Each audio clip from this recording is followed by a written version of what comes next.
Hello guys, आज का जो वीडियो है हम इसमें डिस्कस करेंगे मध्य प्रदेश का भौगोलिक विभाजन पार्ट टू। इस पार्ट टू में हम डिस्कस करेंगे बुंदेलखंड के पठार के बारे में। ये हमारा सेकेंड वीडियो है इस भौगोलिक विभाजन का, जो हम सभी एग्जामिनेशंस के लिए हेल्पफुल होगा। एक्चुअली क्या है कि हम एक ही वीडियो में इसलिए नहीं बना रहे हैं कि हम हर वीडियो को इसलिए कवर अप करना चाह रहे हैं कि हर वीडियो में हम डिटेल डिस्कशन कर रहे हैं, जिससे आपको किसी टाइप का कन्फ्यूजन्स नहीं होगा और वीडियो लंबा भी नहीं खींचेगा। हम हर चीज़ को प्रॉपरली वे में आपको बताएंगे।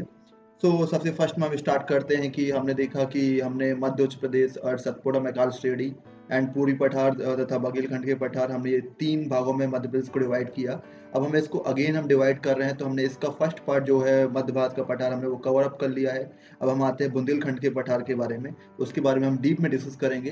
तो आप यहाँ पर वीडियो है, तो ये वीडियो में आप लिंक पे क्लिक करके आप डायरेक्टली जा सकते हैं कि अगर आपको मध्य भारत का पठार पढ़ना है तो उसमें जा सकते हैं, रिव्यू पढ़ना का पठार पढ़ना है तो उसमें क्लिक करके डायरेक्टली जा सकते हैं। सबसे फर्स्ट में मैं स्टार्ट करूंगा कि भौगोलिक स्थिति, जिले, जल क्षेत्रफल, जनसंख्या घनत्व, जैसे हमने पहले पढ़ा था उसी के हिसाब से हम इसको भी डिस्कस करेंगे वन बाय वन। सो हर चीज एक दूसरे से इंटरलेटेड होगी। तो सबसे फर्स्ट में हम देखते हैं कि ये 24 डिग्री 6 मीन्स वो जो हमारा प्रीवियस था, जो मध्य भारत का पठार था, वो 10 डिग्री से स्टार्ट हुआ था ये भी, लेकिन ये जो हमारा स्टार्ट हो रहा है वो 24 डिग्री 6 मिनट से स्टार्ट हो रहा है। तो हम जानते हैं कि जो इसको अगर डिवाइड किया जाए तो ये उत्तरी अक्षांश कहलाते हैं, दक्षिणी अक्षांश कहलाते हैं। इसमें 24 डिग्री आप देख सकते हैं कि जो ये आ रहा है वो है, यहाँ से आ रहा है तो 24 डिग्री 6 मिनट पे आ रहा है। अब जब हम देखते हैं कि उत्तरी अक्षांश से लेके 26 डिग्री 22 मिनट तक जा रहा है। कहाँ तक जा रहा है? 26 डिग्री 22 मिनट तक जा रहा है। तो ये हमारे उत्तरी अक्षांश है, तो उत्तरी अक्षांश को हमने कवर अप कर लिया। तो ये इस टाइप से जाएगा और ये इस तरफ से जाएगा। तो इस टाइप से ये जो दो डिस्टेंस है इनके बीच में हमारा बुंदेलखंड का पठार है।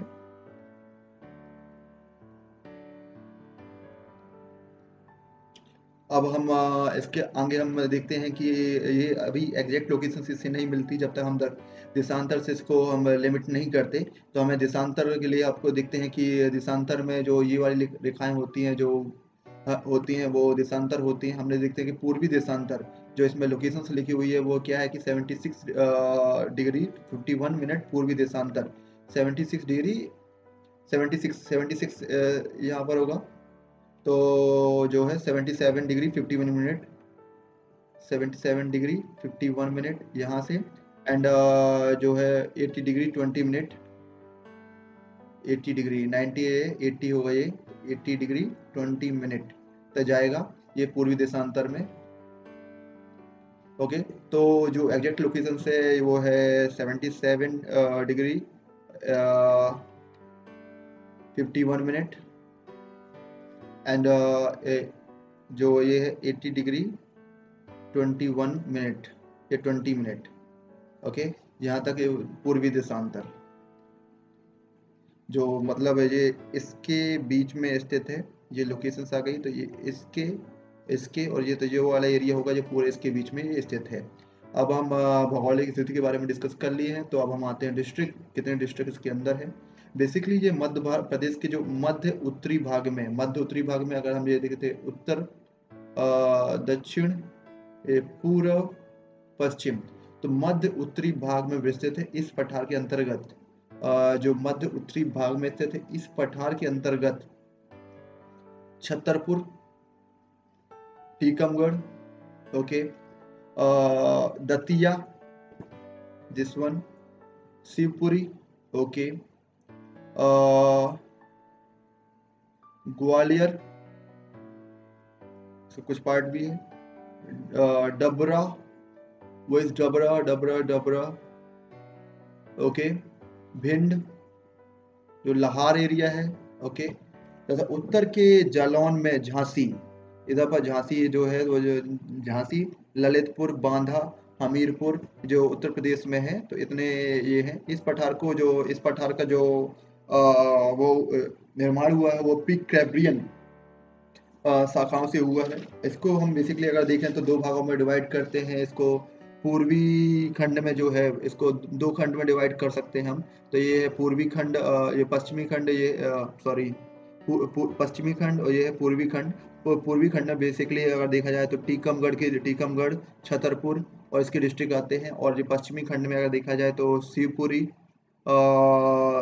ग्वालियर एंड दतिया आता है। तो इसको अगेन डिवाइड कर सकते हैं पूरे हम इस मैप को पूर्वी खंड और पश्चिमी खंड में। और पश्चिमी खंड में इसको डिवाइड करके हम दो कैटेगरीज में डिवाइड कर सकते हैं। ओके, बुंदेलखंड का जो पठार है, इसका जो क्षेत्रफल है अप्रोक्सीमेटली वो 237733 वर्ग किलोमीटर है। इस एरिया का जो भिंड से होते हुए इधर से जाएगा, शिवपुरी से होते हुए, गुना से होते हुए,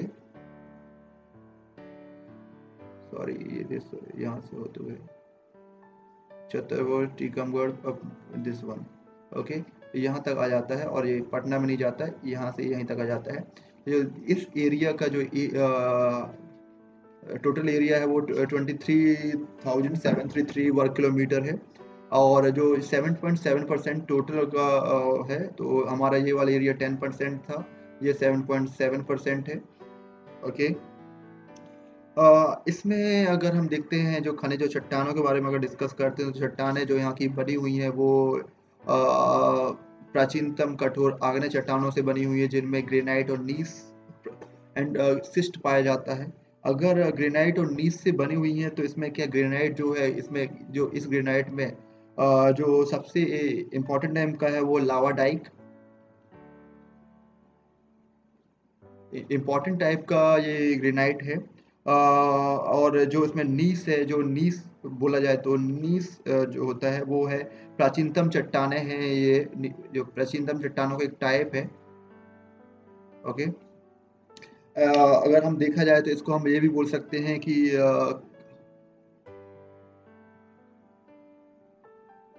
कैम्ब्रियन कैम्ब्रियन युग की चट्टानें बोला जाए इसको।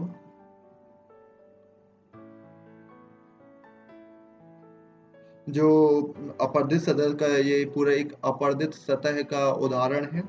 कैम्ब्रियन, बुंदेलखंड,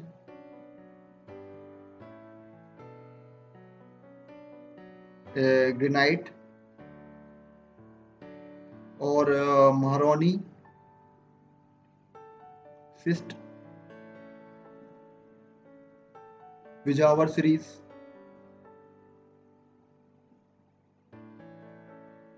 ये पूरी विंध्य सेल समूह में पाई जाती हैं।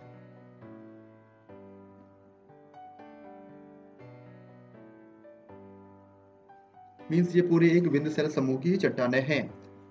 इसमें बुंदेलखंड ग्रेनाइट एंड नीस जो है वो इम्पोर्टेंट हो जाती हैं।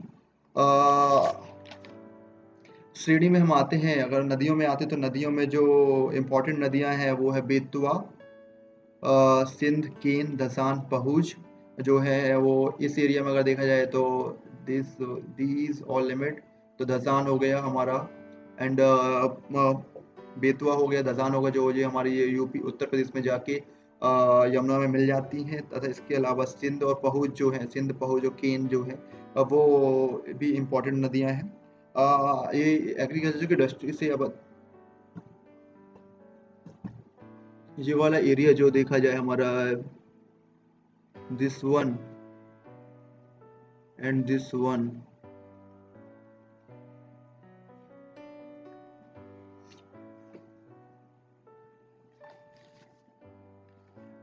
यहाँ पर जो मिट्टी पाई जाती है वो बेसिकली बालुई या दोमट मिट्टी है।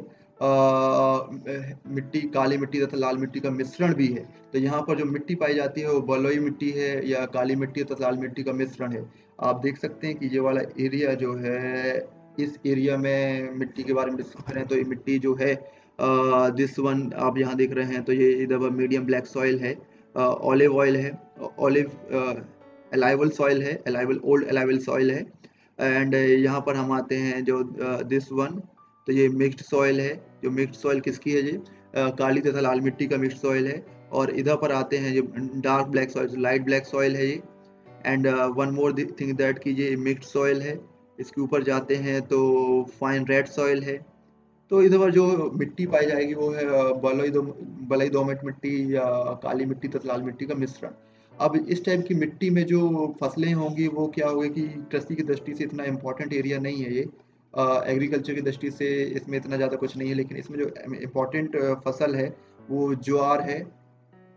साथ-साथ में इधर पर हम गेहूँ, तिल भी बोते हैं, लेकिन इतनी उपजाऊ ना होने के कारण ये जो ये इधर पर ये इस एरिया में एक्चुअली जो बारिश भी होती है वो लिमिटेड होती है, वो 75 टू 130 सेंटीमीटर होती है और साथ-साथ में इधर की जो मिट्टी है वो इतनी उपजाऊ नहीं है, जिसके कारण यहाँ कृषि का इतना आर्थिक महत्व नहीं है। तो इसके कारण कृषि की दृष्टि से ये इतना इम्पोर्टेंट एरिया नहीं माना जाता। फिर अगर देखा जाए तो इस मिट्टी पे जो वन पाए जाते हैं वो 30% वन पाए जाते हैं। 30% वन में बेसिकली गौण उपजें होती हैं। गौण उपजें होती हैं। बेसिकली इसमें जो है उष्णकटिबंधीय या शुष्क पतझड़ प्रकार के उष्णकटिबंधीय। अब उष्णकटिबंधीय आपने देखा होगा कि ये उष्णकटिबंधीय एरिया में है तो उष्णकटिबंधीय टाइप की ही और उष्णकटिबंधीय टाइप की ही वन पाए जाएँगे। इसमें जो इम्पोर्टेंट है वो जो छतरपुर में तेंदूपत्ता वो इम्पोर्टेंट हो जाता है। यहाँ का टेम्परेचर अगर देखा जाए तो मैक्सिमम है टेम्परेचर जो यहाँ का टेम्परेचर जाता है वो मैक्सिमम होता है 40 टू 41 डिग्री सेल्सियस और मिनिमम टेम्परेचर जाता है जो वो है 9 टू 12 डिग्री सेल्सियस। तो मतलब टेम्परेचर मिनिमम भी बहुत कम जाता है। इसमें अगर इस एरिया में हम देखें तो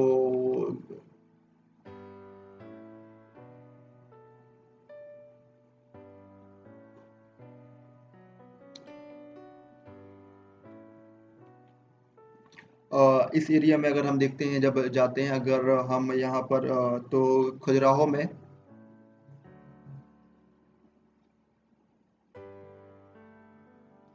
खजुराहो में हम देखते हैं कि यहाँ पर खजुराहो में सबसे फर्स्ट इंटरनेशनल एयरपोर्ट बना था एमपी का और यहीं पर सबसे ज़्यादा पहले सेवा स्टार्ट हुई थी।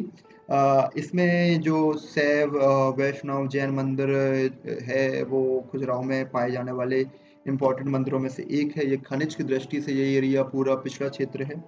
उद्योगों में भी जो है बंदीरा नगर में जरा उद्योग के लिए ये इम्पोर्टेंट है। जरा उद्योग के लिए ये इम्पोर्टेंट है। बाकी इसमें जितनी भी इम्पोर्टेंट चीज़ें थी हमने वो पूरी कवर अप कर ली। हमने चलो हम कंक्लूजन से स्टार्ट करते हैं। तो इसकी जो हम पोजीशंस थी भौगोलिक पोजीशंस वो हमने डिस्कस कर ली। इसमें जो ज़िले पाए जाते हैं इसको हमने 2 भागों में डिवाइड कर दिया, पश्चिमी और पूर्वी क्षेत्र। पश्चिमी क्षेत्र में जो हमारा ये वाला एरिया था वो आ गया और पश्चिमी क्षेत्र में ये वाला एरिया था वो आ गया। क्षेत्रफल की दृष्टि से ये 7.7% है। जनसंख्या घनत्व के बारे में हमने इसमें डिस्कस नहीं किया। नदियों में हमने जो इम्पोर्टेंट नदियाँ थीं जो इस एरिया में थीं वो हमने डिस्कस कर लिया। जो श्रेणी पाई जाती थी यहाँ पर हमने श्रेणियों के बारे में डिस्कस नहीं किया तो श्रेणी के बारे में डिस्कस करते हैं। मोस्टली जहाँ पर जो सबसे बड़ी श्रेणी है वो है सबसे बड़ी पहाड़ी बोला जाए तो सबसे बड़ी पहाड़ी जो यहाँ पर पाई जाती है वो है सिंध बाबा की पहाड़ी। सिंध बाबा की पहाड़ी 1172 मीटर। सिद्ध बाबा की पहाड़ी सबसे बड़ी पहाड़ी है। यहाँ पर उत्तर में जो उत्तर की तरफ जो है वो 150 मीटर पाई जाती है पहाड़ियाँ और दक्षिण में 400 मीटर तक जाती हैं।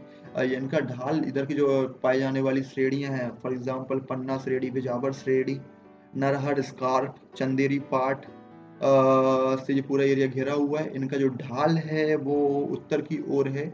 अब इन उत्तर की ओर ढाल होने के कारण यहाँ पर जो बेतवा तथा धसान है नदी वो यहाँ से बहती हुई जाके ये यमुना नदी में मिल जाती हैं।